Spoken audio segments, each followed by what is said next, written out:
Bonjour tout le monde, on se retrouve aujourd'hui pour le déballage de Apocalypse Road, un jeu GMT. Donc on a l'impression de voir des genres de missiles ici, mais en fait c'est simplement le glare de la lampe qui est au plafond. Et donc Apocalypse Road, qu'est-ce que c'est? C'est une gigaboîte pleine de matériel qui est en fait un jeu de course post-apocalyptique dans lequel on peut rammer les adversaires et donc gagner de cette façon-là. Le jeu est jouable de 2 à 10 joueurs. Il me semble qu'il y a une possibilité de jouer en solo. Bref, il y a un module ou quelque chose qui existe. Bref, peut-être pas d'inclus, c'est peut-être n'importe quoi que je dis là. Le solitaire est marqué à 3. Donc comme si c'était possible de jouer en solitaire, mais je suis sûr que sur Board Game Geek il y a des gens qui sont spécialisés là-dedans et qui vont nous sortir bref de belles choses là-dessus. Et en fait il y a 4 pistes à l'intérieur. D'habitude on s'entend que les jeux de course ils font une seule unique piste, des fois 2 recto verso, et on a rarement 2 plateaux de jeu dans une boîte, et là ben on en a 2 et sont recto verso. Donc on va déballer ça ensemble. C'est une grosse boîte complètement pleine de matériel qu'on va avoir ensemble. Encore une fois, GMT, super grosse boîte, ultra rigide. Le livret d'instruction en genre de petit papier, ça c'est pas super, mais on va voir à l'intérieur. Normalement, c'est quand même assez bien détaillé. Donc, on a ici les composantes, le setup, encore une fois, 5.1, 5.2, c'est leur manière de présenter les règles, c'est très précis. C'est sûr que quand on cherche une référence de quelque chose et quelqu'un nous la donne, par exemple, sur Board Game Geek, encore une fois, ben, il va voir le point 7.12, c'est assez clair, on sait où chercher, c'est pas genre dans page 14 à peu près au milieu. C'est vraiment les points exacts. Et malgré tout, le jeu a simplement 13 pages, qui est vraiment pas énorme d'habitude des GMT. Je vais dire en bas de 30 pages pour le playbook d'apprentissage et 60 pages pour le livre de règlement. C'est à peu près ça. Ici, on a une possibilité d'intégrer Thunder Rally. Pour ceux qui connaissent un peu Thunder Rally, qui est un jeu de NASCAR, fait par GMT aussi. Eh bien, en fait, publié plutôt par GMT. Mais donc, on a à peu près la même mécanique de course avec quelques petits trucs de plus. Et donc, ici, on voit qu'on peut découper ou prendre ces papiers-là. Sûrement, hein, je vais probablement découper ça pour pouvoir prendre ça. C'est un peu n'importe quoi. Donc, le glossaire, et on a ça ici. Donc, par la suite, on a ce qui semble être Hazelton Mountaineer. Donc, ce sont les véhicules donc de ce groupe-là. Jean-Luc Frankenstein Simard, Dangerous Derek Siamel, Lob Jammer, Marriott the Maniac Siamel. Après ça, Sun Sin Lee, Zach Dash, Trisha C. McAfee, et Thor. Donc on a ça, et ils sont recto seulement. Donc c'est les Hazeltown Mountaineer. Donc ils nous donnent des équipes, donc ça c'est cool. Les Thunder Miner. Par la suite, on a les Extreme Hazard Road Racing. Nous avons les Deadbeats. Nous avons les Gelato Division. Les Baguette Baker. Les Archmage Engine. Velas Rangers. Hey, ça en fait quand même pas mal, hein? Pocket Racing. Et les Big Damn Heroes. Donc, chacun avec leur petit écusson. On a des feuilles de punch, donc des voitures, donc très, très, très minimes, on s'entend, là. On a le numéro dessus et c'est à peu près ça. Donc, pour représenter les courseurs qui sont sur les petits plateaux, on va dire, de joueurs. On a une chier de micro-marqueurs, donc des damage. On a les marqueurs des deadbeats, donc de chacune des factions, tout simplement. Donc, pas trop de trucs. On a des suppress, on a un reloading, et on a un first player token. Donc, très, très, très basic, hein? On s'entend là-dessus. Puis ça, c'est 1 point de victoire. Donc, très, très, très basic. Par la suite, on a un premier plateau qui a l'air d'être extrêmement épais. On a un deuxième plateau Et on a les cartes, parce que ça fonctionne avec des cartes, il n'y a pas de dés dans ce jeu-là. Donc, ce sont quelques paquets intéressants. Donc, d'une certaine épaisseur, évidemment, qu'on va voir ensemble. Il n'y a pas de danger. On va regarder en dessous du tray des fois. Une petite surprise? Ben non. Par contre, le tray est quand même cool. Évidemment, on s'entend que c'est le cover, là, mais quand même. Donc, on va commencer par les cartes avant d'y aller avec les plateaux. Hein? On va passer à travers des trucs un petit peu plus plates, peut-être. Des déballages quand on a une chier de cartes, surtout qu'on voit pas nécessairement grand-chose. Donc, je vais essayer de nous ouvrir ça. Évidemment, sans me blesser dans la manœuvre le plus possible. Si vous voyez du sang dans la vidéo, c'est bien malgré moi, bien sûr. À part les spéciales Halloween, normalement, ça devrait pas arriver. Donc, là, j'ai des Combat Event. J'ai des Movement Event. Donc, j'ai ça ici. J'ai des Combat Event. Je vais peut-être toutes les ouvrir hors... en fait, tout de suite directement pour qu'on puisse passer à travers des piles complètes. Parce que là, si j'y vais juste par paquet comme ça, il y a des mix qui sont faits présentement. Donc, Movement... Ça va avec ça ici. Et on a les Race Deck. Là, évidemment, vous m'entendez, j'essaie de forcer sur le plastique. Mais non, c'est un petit plastique élastique que je déteste sur les cartes. Surtout quand on essaie de faire des déballages le plus live possible. Donc, on a les Race Deck. Donc, ça va être pour la course elle-même. Et on a la même chose de l'autre côté. Donc, on a quand même, ça va donner 3 decks de cartes différents. Donc, ça devrait être assez là maintenant là, pour l'exacto. Pour ça, et c'est effectivement le cas. Donc, on va regarder rapidement le Race Deck. Donc, le Race Deck est quand même d'une bonne épaisseur.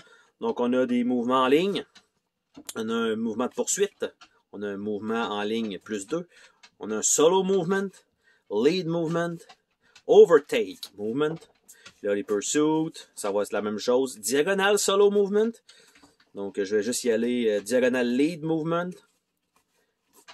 Je vais juste y aller avec, on a les 5, on a des symboles ici, je sais pas à quoi ça sert. Le artwork est pas fameux, ok, je dois quand même le dire, là. Ram movement avec le X, diagonal ram. Les lines. Je pense que ça se ressemble beaucoup, il n'y a pas l'air d'avoir de trucs bien spécial. Là, je les skip vite, il y a des plus 6. Encore du RAM, la même chose. Donc ça se ressemble beaucoup, là. Donc ça, en tant que tel, c'est la même chose. Donc, pour ma part, rien de plus de ce côté-là. Par la suite, nous avons les Combat Event. Donc, s'il y a l'air d'avoir des armes là-dessus. Donc, 0 Suppress, 1 HP, Spray. Je ne sais pas exactement à quoi ça sert. Ça a l'air d'être les mêmes objets, les mêmes trucs un peu partout. Mais peut-être qu'on active quelque chose, on flippe une carte et on regarde le résultat. Donc pour l'instant, c'est juste des 3 qui sont en haut. Et on a ici, on voit que les valeurs changent dans chacune des petites boxes. Il y a des 2 et il y a des 1 et c'est toujours les mêmes symboles. Donc les missiles, les autocannons, les machine guns puis les collisions. Donc ça doit avoir un rapport aux dégâts. Et il y a aussi des 0. Donc, je ne sais pas exactement à quoi ça sert, mais ça va quand même être là. Donc, on a ça qui va aller là. Et là, je suppose que je devrais déjà les mettre dans le bon sens, parce que sinon, je vais arriver pour remettre la map et ça ne le fera pas. Donc, c'était extrêmement serré déjà. Donc, ça comme ça. Et les Movement Event. Donc, Bump and Run. Donc, ça, c'est la même chose. Shot of Nos, Drift, Open Road, Shredded Tire, Engine Failure, Suspension Failure, Fuel Leak, Bottoming Out, Grazing the Landing, High Flyer, Open Roads, Bounty, Blown Engine, Blown Transmission, Out of Gas, Transmission Failure, Snap the Struts, Bumpy Ride, Big Air, ça revient, Race Bonus, Side Swipe, Spin Round, into the Weeds, Roll, Dangerous Debris, ou Débris, hein, en français bien sûr. Évidemment, le jeu est en anglais. Into the Weeds, Reloading, Miss Jump, Get There, et c'est ce qui clôt donc le petit deck de de cartes mouvement.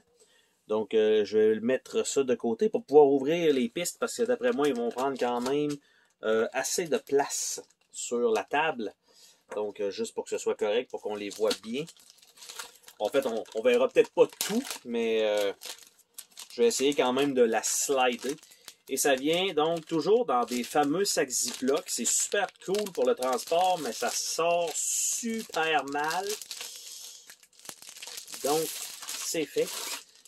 Donc, très bonne qualité de plateau d'ailleurs, je dois quand même le mentionner. Et si vous voyez l'épaisseur, c'est qu'il y a... ça va être gros comme piste. Donc, ça c'est en 2. Et on a, j'essaie de l'ouvrir. Et voilà.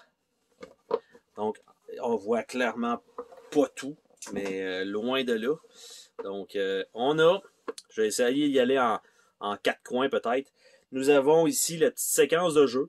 Donc, tout ça, évidemment, ne sert à rien à part les points ici. On a la piste qui est faite en terre. Donc, on a ça. Je vais quand même essayer de me rendre jusqu'en haut du plateau le plus possible. Je suis au maximum. Donc, il n'y a pas grand-chose ici là, qui manque, là, que vous ne voyez pas. Et si je m'en vais un peu vers la droite, donc, pour regarder la partie en haut, ici, c'est les voitures détruites qui vont là. On a le circuit qui est Trinity Crater Runs, donc Washington, D.C. Et si je redescends ça ici en bas à droite, ben c'est simplement la piste et on a les cartes qui vont dans le milieu. Donc ça, c'est un premier circuit. Si je tourne tout ça, donc là, ici, on se ramasse avec la Sequence of Play en haut à droite, à la place, en bas à gauche. Donc le circuit me semble un petit peu plus tortueux. Comme on peut voir, les cartes vont là maintenant, les voitures détruites vont ici. Alors tout ça, on va dire, ne sert pas. Et la piste elle-même, on a ici un double chemin. Et ça a l'air de ça. Donc les cartes de combat dans le coin. Et ça a l'air de ça, qui a l'air d'être en plein milieu, autour d'un genre de bidonville semi-détruit. Donc de McGowan, Orangel, Sugar Run. Donc c'est ça le nom de la piste. Donc ça déjà super coloré, très bonne qualité de plateau, très bonne qualité d'impression aussi. Donc ça c'est très bien. Et l'autre plateau qui nous reste à voir pour ce déballage, c'est le Andover Autodrome. Et je sais pas le reste, qu'est-ce qu'on va avoir comme... je sais pas ça va être quoi l'autre côté. On n'a pas eu nécessairement d'ovale clair, mais... on va ouvrir celui-là et on va voir de quoi il en retourne avec ça.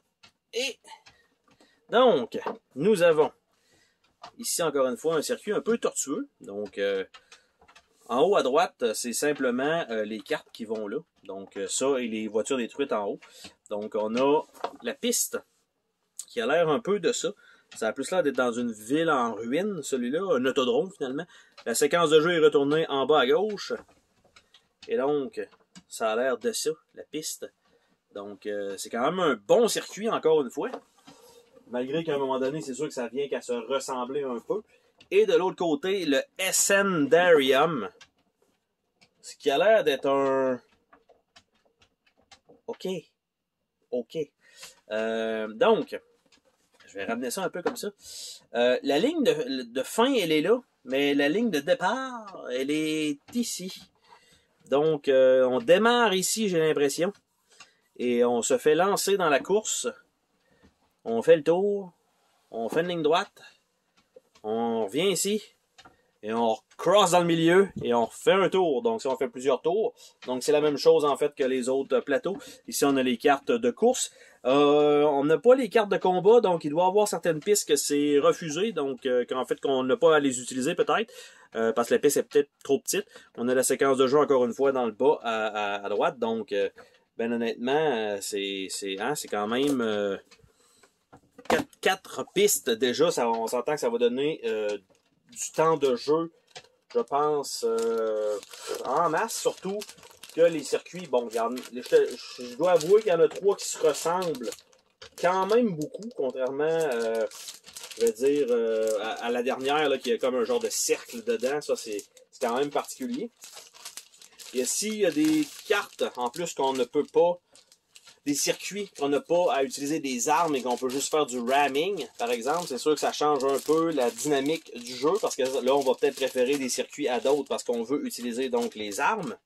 Donc ça, c'est quand même aussi une petite particularité du jeu, ce qui le rend, je pense, un peu intéressant, parce que c'est sûr que pour ceux qui ont peut-être joué à des jeux de course, on va dire classiques, donc dans le très très très classique, je dirais que on a Formula 2, très très très classique, très bon jeu d'ailleurs.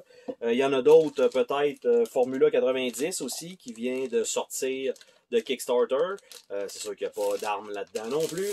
Mais pour ceux qui ont des armes, souvent on est plus proche d'un Mario Kart, souvent, que d'un truc un peu plus style Mad Max ou Twisted Metal. Donc, ça ici, on retourne donc la feuille de punch qui retourne là. On a des personnages qui vont être là. On a des plateaux, des personnages et on a le livret d'instructions en papier qui ne fait que une quinzaine de pages. Juste du texte, mais quand même. Donc, sur ce, c'était le déballage de Apocalypse Road.